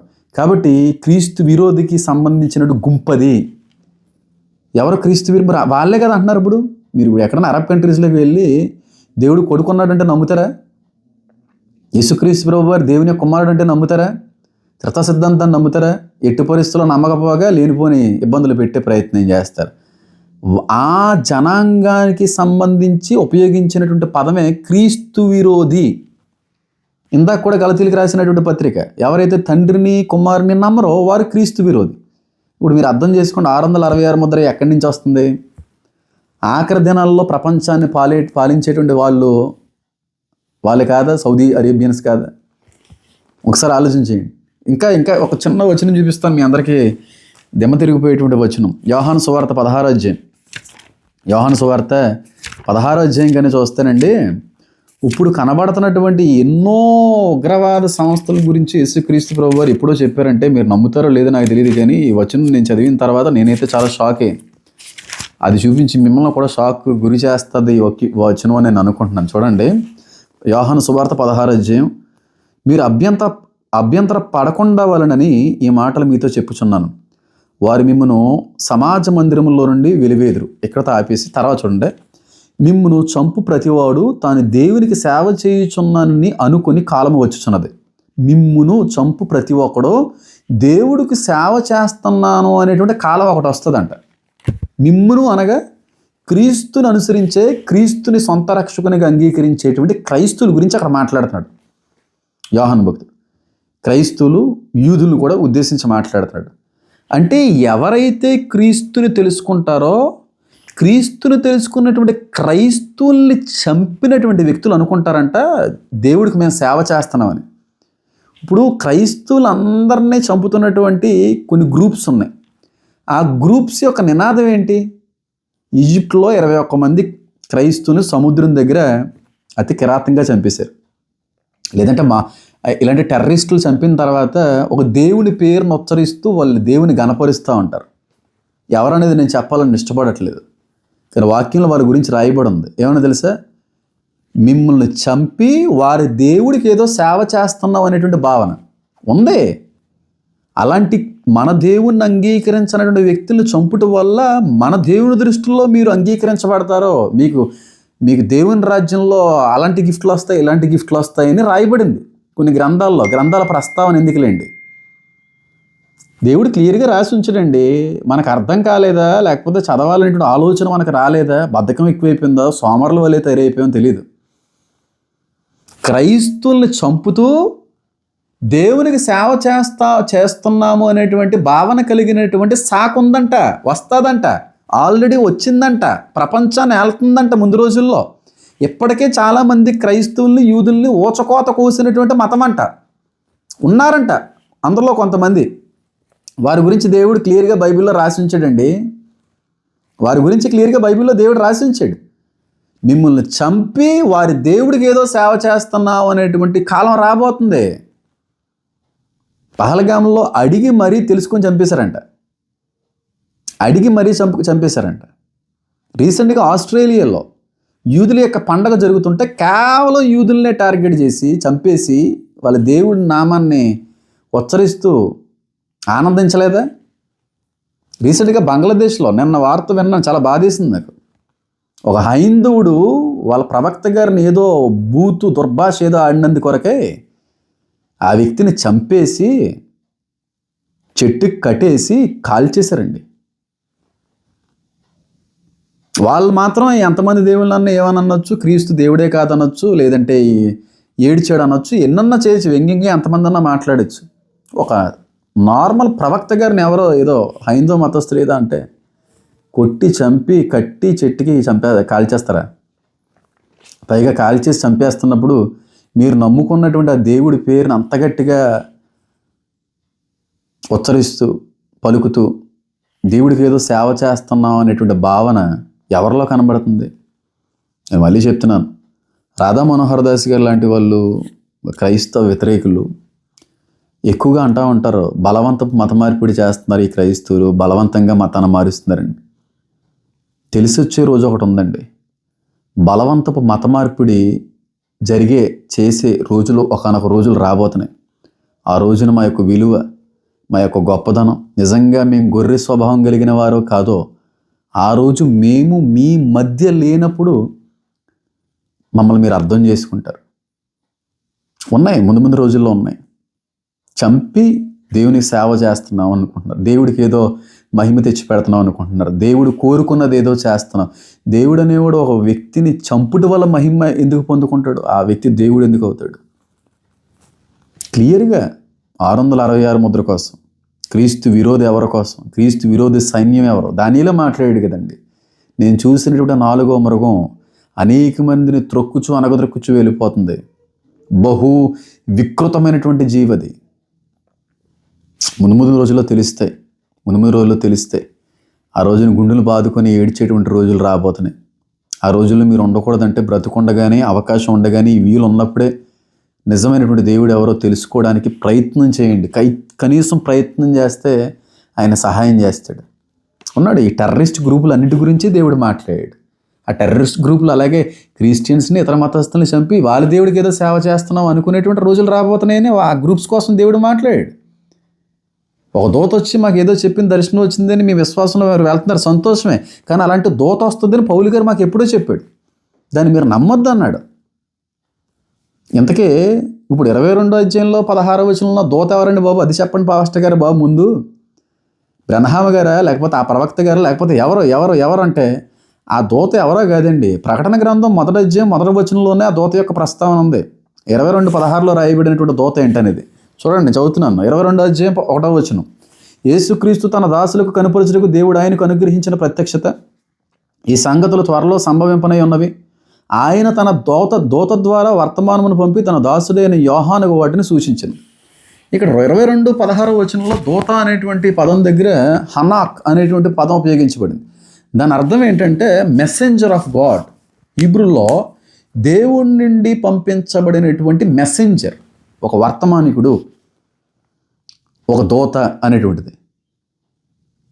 కాబట్టి ఈ మెసెంజర్ ఎవరంటే యోహాను గారి దగ్గరుండి ప్రకటన గ్రంథంలో రాయబడినటువంటి ప్రతి సంగతిని కూడా దర్శన రూపకంగా, వివరణాత్మకంగా పర్వతముల వరకు కూడా కొనిపోయి తీసుకుని వెళ్ళి ఆయనతోనే నడుస్తూ, ఆయనకి బోధిస్తూ, ఆయనకి తెలియజేస్తూ, ఆయనకి చూపిస్తూ పంపించబడినటువంటి ఒక ప్రత్యేకమైన దూత. అది ఆల్రెడీ 1వ అధ్యాయం 1వ వచనంలో క్లియర్గా కనబడుతుంది. యోహాను గారు ఒక ప్రత్యేకమైన పని నిమిత్తం నియమించబడ్డారండి. అందరు అపోస్తులు ఒక ఎత్తు అయితే ఈయన యొక్క ఉద్దేశం, ఈయన పట్ల దేవుడు కలిగి ఉన్నటువంటి ప్రణాళిక వేరు. ప్రకటన గ్రంథాన్ని రాయించాలి అనే ఉద్దేశంతో యోహాన్ని అలా బ్రతికుంచాడు. పద్మాస్ దీపంలో ఉంచి అక్కడ గ్రంథాన్ని రాయించాడు. ఈ గ్రంథంలో రాయబడి 22 అధ్యాయంలో రాయబడిన ప్రతీది కూడా ఆయన పొందుకున్న దర్శనమే, ఆయన నేర్చుకున్న విషయమే, ఆయనకి ఎవరో చెప్తే తెలుసుకున్న విషయమే. పద్మాసు దీపంలో విశ్రాంతి దిన ముందు ఆత్మవశుడే ఉన్నప్పుడు స్వరం విన్నాడు యోహాను. వెనక్కి తిరిగాడు. చూసేటప్పటికి మనుష్య కుమారుని చూశాడు. భయపడొద్దని చెప్పి యేసుక్రీస్తు ప్రభు వారు లేవనెత్తారు. అక్కడతో అయిపోయింది. ఉత్తరాలు రాయమన్నాడు. తర్వాత మిగిలిన విషయాలంతా కూడా దేవుడి నుంచి పంపించబడినటువంటి ఒక ప్రత్యేకమైన దేవదూత యోహాను గారికి చెప్పితే, చూపిస్తే రాసినటువంటి గ్రంథం ఇది. అంతేకాని ఆ దేవదూతని బ్రహ్మ గారికి, ఇంకొక ప్రవక్త గారికి ఆపాదించి మాట్లాడకండి. తెలిస్తే మాట్లాడండి, తెలియకపోతే అన్నీ మూసుకొని కూర్చోవడం చాలా మంచిది. ఆ దూత కోసం చాలా చాలా చాలా చోట్ల ప్రస్తావించబడింది. ప్రకటన గ్రంథం చివరి వరకు కూడా యోహాను గారితో ప్రత్యేకమైన దూత నిలిచి ఉండడం, ఆయన నడిపించడం, ఆయనతో పాటుగానే కలిసి ముందుకు వెళ్ళడం అనేటువంటిది అంతా కూడా ప్రకటన గ్రంథంలో కనబడుతుంది. కాబట్టి యోహాను గారికి అనేక విషయాల్ని చూపించుటకు, నేర్పించుటకు పంపించబడినటువంటి ఒక ప్రత్యేకించబడిన దూత. ప్రత్యేకించబడిన దూతలు ఉంటాయి కొన్ని పని నిమిత్తం. మోషే గారి దగ్గరికి ప్రత్యేకించబడిన దూత వచ్చింది, దానియేలు దగ్గరికి ప్రత్యేకించబడిన దూత వచ్చింది, గిద్యోను దగ్గరికి ప్రత్యేకించబడిన దూత వచ్చింది, అలాగే మరియం గారి దగ్గరికి ప్రత్యేకించబడిన దూత వచ్చింది. ఇలా యోహాను గారి దగ్గరికి ప్రత్యేకించబడిన దూత ఒక ప్రత్యేకమైన పని నిమిత్తం పంపించబడిన దూత. ఈ దూతని హనాక్ అనేటువంటి పదాన్ని ఉపయోగించి మనుషులకి దాన్ని ఆపాదించే ప్రయత్నం. బ్రహ్మ అంటారు కొంతమంది ఏమో మా ప్రవక్త గారికి ఆ దూత అనేటువంటి పదం ఉపయోగించబడుతుందని కొంతమంది అంటారు. అది ఎట్టి పరిస్థితుల్లో కూడా కాదండి. అదొక దూతను ఉద్దేశించి, లేదా మెసెంజర్ ఆఫ్ గాడ్ అనేటువంటి మాట యేసుక్రీస్తు ప్రభు వారు కూడా అన్నారు కనుక. ఎందుకంటే నేను వెళ్ళి మీకు ఒక ఆదరణకర్తను పంపుచున్నాను. దేవునికి మనకి మధ్యవర్తిగా పరిశుద్ధాత్ముడు కూడా పనిచేస్తున్నాడు. ఆయన్ని కూడా మెసెంజర్ అనొచ్చు, కానీ పూర్తిగా మెసెంజర్ అంటే ఆయన డిగ్రేడ్ చేసినట్టు ఉంటుంది. ఆయన దేవుడు కాదనేటువంటి విధంగా వచ్చేస్తుంది కనుక బహుశా నేనంటాను పరిశుద్ధాత్ముని గురించి కాదు, కానీ ఈ గ్రంథాన్ని రాయించటకు నా దూతను పంపి ఉన్నాను. అదంతా కూడా ఆ గ్రంథం రాయబడేంత వరకు ఉన్నారు, ఆ రాయబడినటువంటి సంగతులు నెరవేరేటువంటి వరకు కూడా ఆ దూత మన మధ్యన సంచరిస్తున్నాడేమో, వాటిని వివరించేటువంటి క్రమంలో కావచ్చు. కొంతమందిని కొన్నింటి కోసం దేవుడు ప్రత్యేకించుకుంటాడండి. కొంతమందిని స్వస్థతలు చేయడం కొరకు కొంతమంది ప్రత్యేకించుకుంటాడు. కొంతమంది కేవలం ఖండించుట కొరకు మాత్రమే కొంతమంది సేవకులను ప్రత్యేకించుకుంటాడు. కొంతమంది డిబేట్స్ చేయడం కొరకు ప్రత్యేకించుకుంటాడు. కొంతమందిని మంచి మంచి అద్భుతమైనటువంటి వాక్ చాతుర్యం కలిగినటువంటి వ్యక్తులకి ప్రత్యేకించుకుంటాడు. కొంతమంది కొన్ని గ్రంథాల మీద ప్రత్యేకమైనటువంటి అవగాహన జ్ఞానాన్ని ఇచ్చి దాన్ని వివరించుటకు ప్రత్యేకించుకుంటాడు. దానికి ఒక దూతను దేవుడు నియమిస్తాడా లేకపోతే జ్ఞానాన్ని ఇస్తాడా అనేటువంటిది చాలా పెద్ద పరిశీలన. కాబట్టి ఇది మనిషికి ఆపాదించేటువంటిది కాదండి. ఇది కేవలం దేవుని సన్నిధిలో, దేవుని రాజ్యంలో, దేవుని నుంచి వచ్చినటువంటి ఒక మెసేజ్ మోసుకొని వచ్చినటువంటి దూత. గాబ్రియల్ ఎలాగైతే దేవుడి దగ్గర నుంచి ఒక శుభవార్తను మోసుకొని వచ్చిందో ఆ విధంగా యోహాను దగ్గరికి పంపించబడినటువంటి ఒక ప్రత్యేకమైన దూత మాత్రమే. అంతేకాని ఇది ఎవ్వరికి కూడా ఆపాదించకండి. దయచేసి లేనిపోని శాపాలను తెచ్చిపెట్టుకోకండి. నేను ప్రేమపూర్వకంగా ఈ విషయం మీ అందరికి కూడా తెలియపరుస్తున్నాను. కాబట్టి ఈ ఒక్క వచనాన్ని వారి స్వార్థాల కోసం, వాళ్ళ స్వప్రయోజనాల కోసం మార్చుకున్నటువంటి ఇద్దరు వ్యక్తులు, 2 శాఖలు, 2 సమూహాలు ఎంత భయంకరమైనటువంటి రీతిలో ఇతరులని దారి తప్పించే ప్రయత్నం చేస్తుందో మీకే వదిలిపెడుతున్నాను. ఇప్పుడు జరుగుతున్నటువంటి ఉగ్రదాడులు, ఉగ్రవాదులు సంస్థల కోసం బైబిల్ చెప్పింది. యేసుక్రీస్తు ప్రభువారు ఆరాహనం అయిపోయిన తర్వాత 600 సంవత్సరాల తర్వాత వచ్చేటువంటి మతం కోసం, వచ్చేటువంటి దూత కోసం, అంటే వచ్చింది ఆ దేవుడు దూత కాదు, అది బైబిల్ చెప్పింది. మా బైబిల్ చెప్పింది మేము నమ్ముతాం తప్ప, మా బైబిల్ చెప్పింది మేము విశ్వసిస్తాం తప్ప, మా బైబిల్ చెప్పింది మేము ప్రకటిస్తాం తప్ప, మా బైబిల్ కానిది, మా బైబిల్లో లేనిది రాయబడినటువంటి గ్రంథాన్ని మేము విమర్శించడానికి సరిపోము, దాన్ని నమ్మడానికి పొరపాటును కూడా మా మనసు అంగీకరించదు. కాబట్టి మీకు అర్థమైందో లేదో, ఎవరో రీసెంట్గా అంటాడు, ఒక పిక్ చూశాను, ఆ బయట ర్యాలీ చేస్తుంటే, జీసస్ ఈజ్ ఏ ముస్లిం అంట. జీసస్ ఈజ్ ఏ ముస్లిం. అవునా? ఒకవేళ నిజంగా ముస్లిం అయి ఉంటే వాటికి ఆయన నమ్మకపోయినటువంటి వ్యక్తులు చాలామందిని చంపించేదుడు. చాలామందిని చంపించేదుడు. ఇంకా చాలా విషయాలు ఉన్నాయి. అన్నీ మాట్లాడితే అది వ్యక్తిగతంగా విమర్శించేటువంటి విధంగా తీసుకుంటారు కనుక వాటిని అంతగా నేను పరిశీలించాలని మాట్లాడాలనుకోవట్లేదు.